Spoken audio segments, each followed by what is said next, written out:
Boa tarde a todos.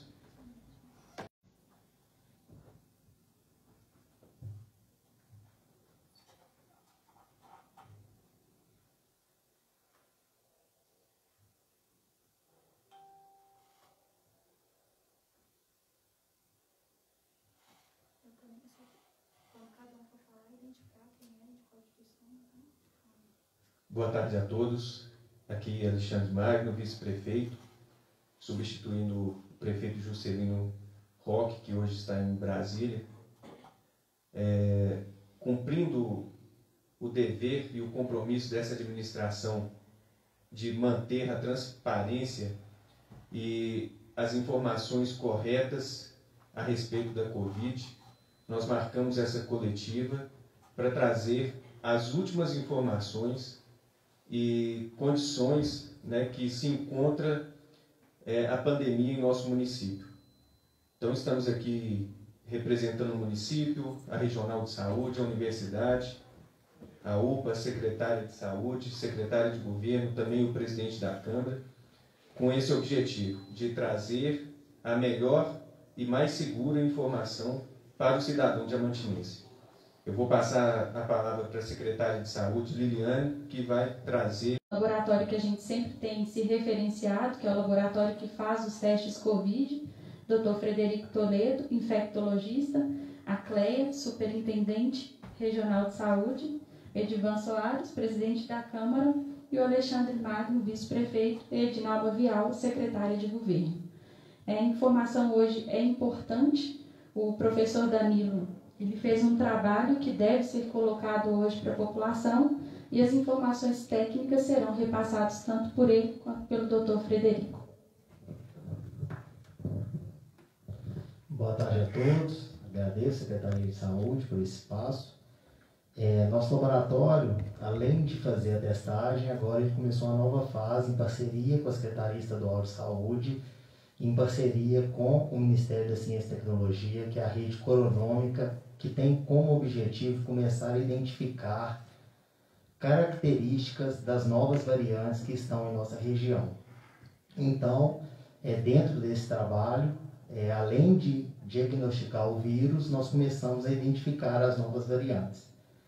Como começo desse trabalho, 3 amostras de pacientes aqui de Diamantina, que foram coletadas no mês de março, foram enviadas para genotipagem na Universidade Federal de Minas Gerais, que faz parte dessa rede, desse trabalho em conjunto. Essas amostras foram identificadas, então, desses 3 pacientes, 2 pacientes estavam infectados com a variante P1 e um paciente com a variante P2. Então, a variante P1 é aquela que teve origem em Manaus. Hoje ela é a variante que mais acomete os infectados no Brasil todo. Então, em todas as regiões do país, ela é a variante mais prevalente. A variante P2 é a variante que surgiu no Rio de Janeiro.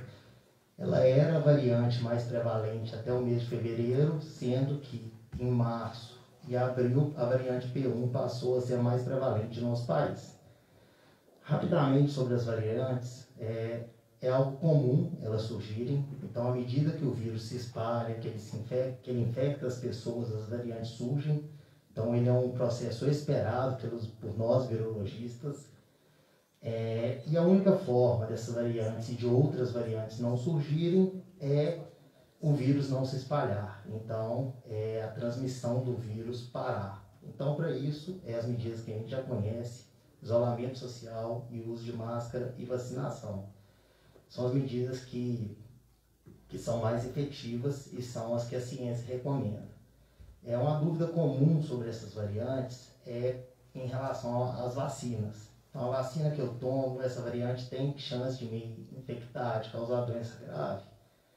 A gente vê que não. Então, os estudos que tem até então mostram que essa variante P1, principalmente essa de Manaus, ela não escapa da vacina. Então, a vacina é eficaz tanto contra a variante P1 quanto a variante P2. Mas traz um alerta. Então, esse trabalho ele vai continuar. A gente vai continuar identificando agora, ao decorrer dos meses, do ano, as variantes que estão acometendo a população do Vale, mas serve de alerta para a gente manter o distanciamento social, o uso de máscara, se vacinar, para que novas variantes não surjam. Boa tarde. Então, o Danilo falou da parte das variantes, e uma dúvida que sempre surge é se essas variantes são mais infectantes, se elas causam doença mais grave ou não. A gente não existe evidência científica ainda de que essas variantes causam doença mais grave ou se infectem mais. No entanto, o que a gente tem visto clinicamente, independente da variante que está circulando, é que sim, as pessoas estão se contaminando mais no nosso município e principalmente a população mais jovem. Eu venho falando isso reiteradamente, nas internações também, cada vez mais jovens internando com doença grave. Só um dado ontem, de 17 pacientes que a gente tinha em terapia intensiva, 13 eram abaixo de 60 anos. Isso, obviamente, porque a vacina ela tem uma boa eficácia em proteger o paciente contra ter casos graves, e isso a gente está vendo todos os dias. Então, fica o recado, né? Quem puder ser vacinado, vacine-se, porque a gente ainda ouve gente falando que não vai querer tomar a vacina, e ela tem se mostrado eficaz demais para evitar casos graves. E a gente pede para que as pessoas mantenham o distanciamento social. A gente vem falando isso já há um tempo, né? 14 meses que a gente fala. E as pessoas não acreditam. Acham que somente o poder público tem que colocar as medidas restritivas. Mas não adianta nenhuma medida restritiva do poder público se a própria população não fizer esse distanciamento social. Então, apesar das variantes a gente não poder falar tecnicamente que elas causam doenças mais graves, a gente sabe que os nossos pacientes estão cada vez mais jovens e mais graves. E isso nos causa muita apreensão. Então, fico alerta para a população, fico pedido do distanciamento social. Algumas medidas restritivas já foram tomadas, mas se a gente não conseguir diminuir a transmissão com essas medidas que foram tomadas, medidas ainda mais severas podem ser necessárias. E, obviamente, ninguém quer que isso ocorra. Mas, eventualmente, se precisar, o poder público pode sim vir a tomar essas medidas. Acho importante reforçar, né, que as medidas em voga, elas são um pouco mais restritivas do que a gente já tinha visto até então no município, e que a gente, de fato, não está distante de ter que tomar novas medidas. Então, é por isso que hoje a gente achou importante falar para a população o que está acontecendo no município, chamar para poder fazer esse alerta à população de que novas medidas podem ser tomadas.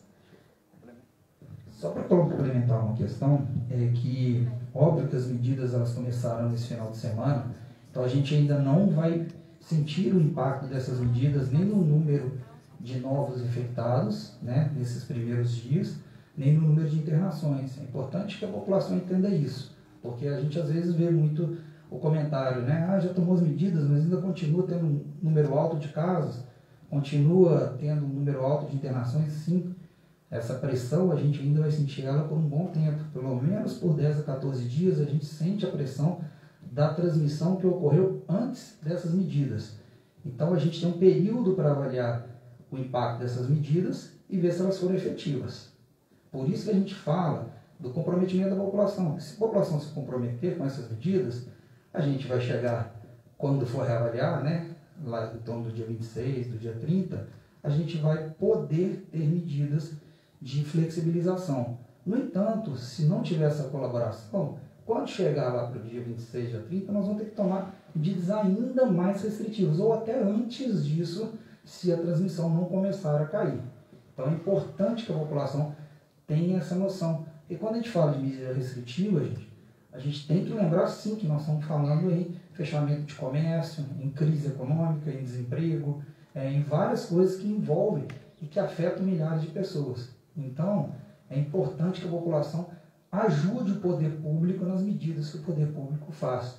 Eu ouço muito o pessoal criticando a questão de fiscalização. Os fiscais estão muito na rua. Os fiscais vão, fiscalizam, multam. São N medidas que são tomadas. Mas nada substitui a consciência, a cidadania da pessoa. Não adianta, porque o fiscal ele acabou de fiscalizar, ele vai embora. Se a pessoa não entender que aquele ali está colocando ela em risco, a família dela em risco, né, o filho dela em risco, a pessoa volta a ter as medidas inadequadas, volta a transgredir o poder público, né? Então, assim, é importante que a população se autorresponsabilize pelas ações e não jogar tudo em cima do poder público, porque, obviamente, as ações do poder público também são limitadas. Então, fique esse alerta, porque o que a gente está vivendo hoje é muito angustiante. E eu sempre falo com quem atende o paciente. A gente vê o aumento do número de casos, acho que as pessoas tendo casos graves, isso causa muita angústia na gente. Então, quando a gente vê as pessoas desacreditando do vírus, e a gente vê muito isso, chega a causar uma certa revolta na gente, porque a maioria que desdenha do vírus, na hora que seu familiar adoece, se arrepende. E isso a gente vê todos os dias.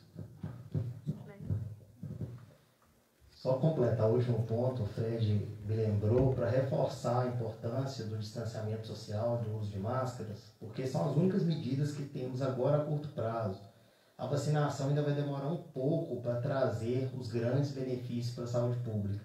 Então a gente tem os benefícios individuais dos que foram vacinados, mas para diminuirmos o número de casos, então a taxa de transmissão do vírus, isso deve acontecer quando 50% da população estiver vacinada, em média. E para diminuir a pressão sobre os leitos, o número de internados, isso após 30% de vacinados. Então nós estamos hoje em torno de 9% com a segunda dose, né, que é o vacinado mesmo, e isso então vai demorar um pouco. Então as medidas que temos no momento são essas: distanciamento social, uso de máscara e mudança de comportamento. Eu sou Cleia, atual superintendente. Agradecer a Prefeitura pelo convite, Alexandre Edinalma, a Secretaria, Fred e Liliane, ao Danilo, né, pelo brilhante trabalho que tem feito, né, tem feito realmente a diferença na nossa região, no Estado, né, Danilo? É um grande destaque que a gente tem no Estado. Né? Agora, mais uma vez, né, veio trazer essa novidade, não tão boa, mas necessária, uma informação que a gente precisa ter para a gente trabalhar com mais rigor, né, no que a gente tem feito atualmente. Então, o sequenciamento genético, né, é feito por uma amostragem, né, na região, na macro-região Jequitinhonha, né, composta de 31 municípios, a gente tinha o registro, né, da variante P2 somente em 2 municípios do Médio Jequitinhonha. Então, foi a primeira detecção da variante P1, né, que tem todas as implicações, né, expostas, né, pelo Danilo e pelo Fred. Já está bem disseminada, mas que para nós é uma novidade. Então, nós temos trabalhado, né, há 14 meses atrás, né, sobre a frente de gestão da assistência à saúde, da implantação de leitos, da garantia, né, de acompanhamento da atenção primária, da vigilância em saúde, em todos os municípios, né, falando aqui especialmente de Diamantina. Então, assim, é um trabalho árduo, né, Liliane, né, Fred? Então, assim, é quase que todo dia a gente conversando, muito próximo ao município, para a partir da gestão a gente desdobrar em ação dentro do município. Então, são desde ações grandes, né, até a ação mais pontual, não é a menor, porque agora todas as ações são importantes. Desde a implantação dos leitos de UTI, da unidade macro, até o contato telefônico que a unidade básica de saúde faz com a pessoa, né, com o contato do paciente com Covid, que o trabalho é feito. Então, nós entramos, né, tivemos um momento de onda roxa, nós tivemos um aumento do crescimento de óbito na macro-região Jequitinhonha de janeiro para cá, muito grande, não só no município de Diamantina. E a gente tem a novidade que é a vacina, mas como o Danilo explicou, a gente ainda não tem resultado sobre os vacinados, né? Porque a gente não consegue em uma casa vacinar todo mundo, né? A gente vacina 1 ou 2 pessoas e os outros estão sem vacinar. Então, gente, além da gente estar trabalhando nessas frentes de gestão, né, tem a questão da vacinação, né, Edinalma? que, graças a Deus, nós, até agora, né, 17ª remessa, não perdemos uma dose sequer de vacina por questão de condução, de armazenamento, né? Então, assim, a gente não pode perder. Então, a logística está muito bem organizada, a vacinação muito bem guardada e o que está sendo feito, né, é com resultado positivo, mas a gente ainda não consegue ver isso em número.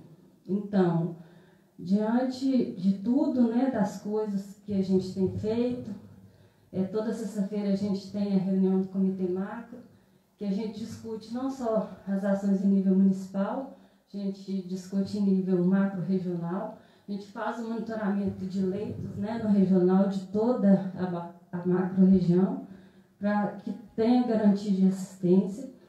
E o que a gente tem notado, né, o que houve, de fato, nesses 14 meses, é que nenhum paciente de Diamantina ou da macro-região morreu por falta de assistência. E assim a gente precisa caminhar. No início da pandemia, a gente tinha 2 leitos de isolamento que nem eram Covid. Era para qualquer tipo de doença infecto-contagiosa, né, Fred?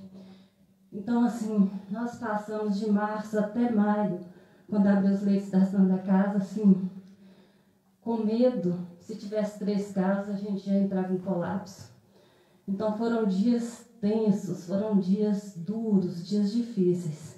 Então, nós conseguimos, né, com um esforço muito grande, implantar 55 leitos na macro-região de Jequitinhonha, um esforço coletivo, muito bem amparado, que Diamantina, além de implantar os leitos de UTI, os leitos clínicos aqui, deu subsídio, né, Liliane e Fred, para que os demais municípios da região pudessem implantar leitos também.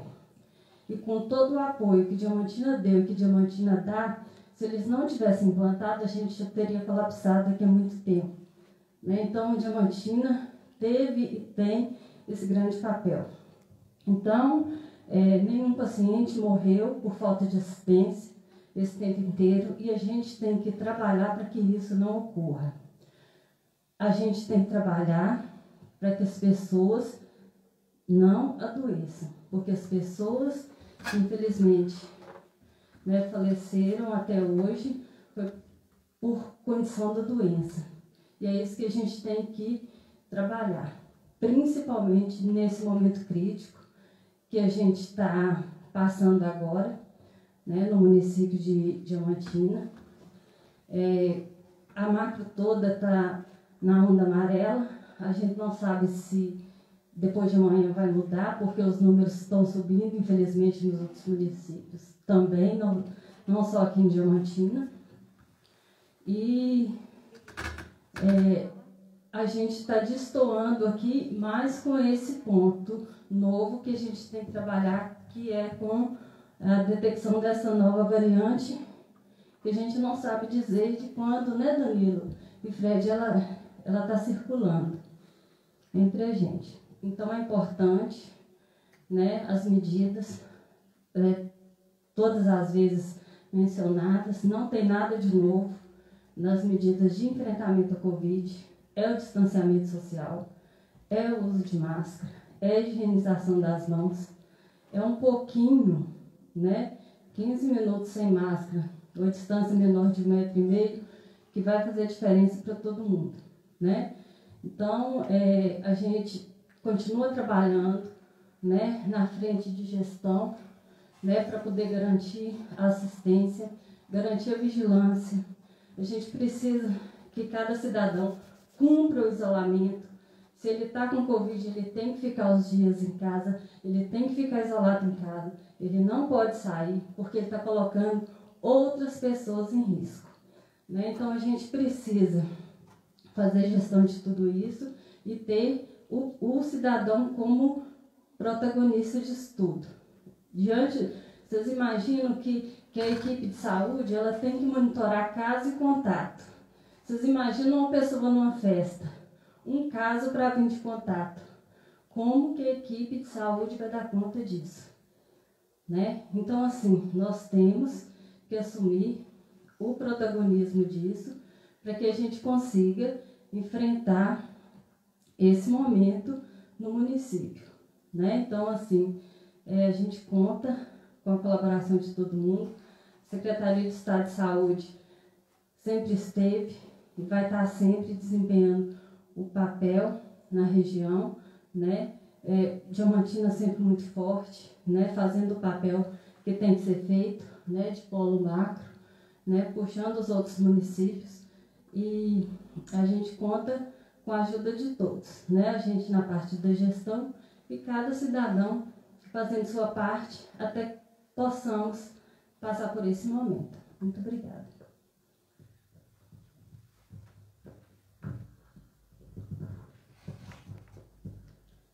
Boa tarde a todos. Em nome do prefeito Juscelino, agradeço todos os que estão sentados à mesa aqui, a Universidade Especial Parceira. Hoje demonstra a grandeza e a importância da universidade nesse processo. O presidente da Câmara, que se faz presente aqui, representando todo o Legislativo, o doutor Luiz Gustavo, que fez o máximo esforço para estar aqui hoje, infelizmente não conseguiu estar, mas nos acompanha diuturnamente aí nessa luta. E é importante a gente destacar que o município foi formalmente comunicado, ele teve conhecimento hoje sobre essa variante. E ainda hoje a gente fez questão de comunicar à população, como o vice-prefeito tão bem colocou, cumprindo o nosso compromisso com a nossa população, com os diamantinenses, da transparência. E junto com essa transparência, mais uma vez a gente fala sobre a necessidade de cooperação, de colaboração e dessa luta que é coletiva. O prefeito hoje está em Brasília, se esforçando, correndo atrás de recursos para que a gente consiga manter a UPA, a antiga UPA, né, hoje Hospital de Referência do Covid, em funcionamento. Os recursos já são escassos, os desafios são diários, né, Liliane? E hoje ele não se fez presente aqui porque ele está lá tentando manter viva a UPA, que tem salvado tantas vidas, né? E é só para reforçar com relação a essas medidas, hoje, com a confirmação dessas variantes circulando em Diamantina, inclusive a variante de Manaus, a gente sabe que foi acertada a decisão do gabinete de crise de endurecer um pouco mais essas medidas, e como a secretária de saúde adiantou, o infectologista adiantou, a equipe da prefeitura, orientada pela equipe técnica da Secretaria de Saúde, junto com o gabinete de crise, reavalia isso constantemente. Hoje, a gente pede à população que nos ajude a fiscalizar. Todo o comércio não essencial em Diamantina hoje deve estar com as portas fechadas. Os únicos comércios autorizados a trabalhar com entrega em balcão são os bares, restaurantes e lanchonetes. As pessoas não podem entrar nos bares, restaurantes e lanchonetes para consumir lá dentro. Elas podem fazer a retirada em balcão e esses estabelecimentos podem fazer o delivery. Todos os demais comércios não essenciais só podem funcionar também com delivery. Eu não vou falar aqui a lista de comércios essenciais, porque ela é longa, são 25 itens, mas está disponível em todos os canais de comunicação oficiais, no site da Prefeitura. O decreto é o 271, lá as pessoas vão ler claramente quais são os serviços essenciais. E a gente pede, nós estamos abertos aqui a dialogar com a população, como a gente está fazendo agora, para esclarecer as coisas. As polêmicas desnecessárias, as interpretações retorcidas do que é feito não nos ajudam a superar essa crise. Mais do que nunca, a gente precisa da população do nosso lado, a gente precisa do comprometimento para que a gente consiga superar essa situação difícil. A população precisa nos ajudar a fiscalizar, não só o comércio, mas os vizinhos, dentro da sua própria casa, e porque a gente sabe que um grande foco de contaminação são as aglomerações. É uma pena o doutor Luiz Gustavo não estar aqui para confirmar a minha fala, mas ele abriu isso no próprio gabinete de crise, que ele tem recebido comunicações de festas, às vezes festas familiares, com 30, 40 pessoas, e 10, 20, 30 pessoas saindo contaminadas desses pequenos eventos. Então, toda a situação hoje é arriscada. Nós somos muito transparentes com todos os números, sempre fomos, Todo mundo conhece aí os boletins, tem acesso diariamente aos boletins, tem acompanhado o quanto tem crescido a contaminação em Diamantina, as internações em Diamantina, e como o Dr. Frederico trouxe hoje, das quantas pessoas? Ontem, 17, 14 pessoas? 17 pessoas internadas ontem, 13, não é isso? 13 pessoas internadas no CTI tinham têm menos que 60 anos. Então a gente vê que a nossa situação, o nosso cenário hoje é muito diferente. A Prefeitura tem trabalhado e muito, felizmente até aqui, com acerto, essas medidas, o endereçamento dessas medidas ultimamente é um reflexo disso. E a gente sabe do sacrifício das pessoas, a gente sabe do sacrifício do comércio. Diamantina não é uma ilha, infelizmente. Uma hora esse agravamento era previsível que chegaria aqui, mas até aqui, enquanto pôde ser conciliado o interesse público, a saúde e a segurança das pessoas com a abertura do comércio, Diamantina sempre fez isso. Muitas cidades, ou praticamente todas no nosso entorno, já tinham fechado o comércio em algum momento, e a gente tinha mantido essas medidas com o máximo de flexibilização até aqui, com segurança sempre, né, Fred? Sempre orientados por equipe técnica. Até aqui as medidas não foram endurecidas, porque os nossos números nos permitiam não endurecer. Assim como hoje, apesar da classificação do Estado, né, Cleia, de Diamantina na onda amarela, as nossas medidas são mais duras do que da própria onda amarela que o Estado nos classifica, porque a gente sempre leva em consideração a realidade do nosso cenário. Então, a realidade do nosso cenário hoje é preocupante. A Prefeitura nunca escondeu, nunca esconderá isso da população. Isso exige de todos nós seriedade na postura, seriedade na conduta, e a gente pede à população. Nossa equipe de fiscalização tem trabalhado muito, incansavelmente. Os números são públicos, estão a acesso. A gente vai pedir para publicar um relatório sobre o trabalho da fiscalização, para que vocês entendam o quanto a gente tem trabalhado. Agora, ainda ontem, a chefe do setor de fiscalização, a Bárbara, nos comunicou que a equipe passou notificando os comércios. Quando ela andava alguns metros, alguns comércios, não todos, mas alguns reabriam as portas e insistiam no funcionamento que já estavam orientados de que estava irregular. Então a gente precisa da colaboração, do entendimento, do esforço, um pouco mais de sacrifício do comércio e a população do nosso lado, porque é desafiador, o cenário é preocupante e a gente só tem condições de superar e de vencer tudo isso com o trabalho e a consciência coletivas.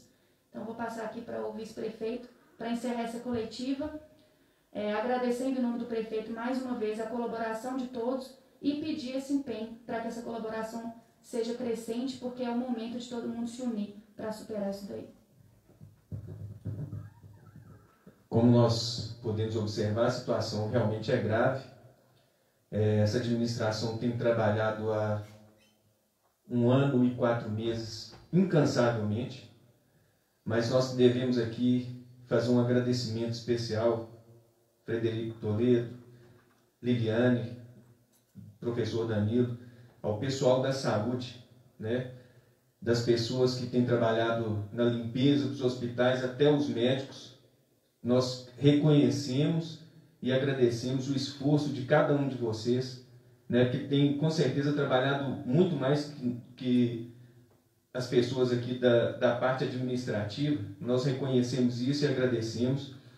E queremos agradecer também, em especial, cada cidadão e cada cidadã que tem assumido o seu compromisso social de cuidado, que tem mantido o isolamento, que tem cuidado de si, das suas famílias, e pedimos, né, àqueles que realmente ainda não atentaram para a gravidade que nós estamos vivendo, que sigam o exemplo desses cidadãos e sejam corresponsáveis pela segurança de saúde de cada um, né? Porque são os nossos pais, nossos irmãos, nossos filhos que estão sendo colocados em risco a cada vez que nos expomos a situações realmente de aglomeração. Então fica esse pedido aqui para que nós possamos reforçar, redobrar as medidas de isolamento, para que nós não precisemos, no futuro, né, que pode estar muito próximo, de medidas ainda mais duras para combater realmente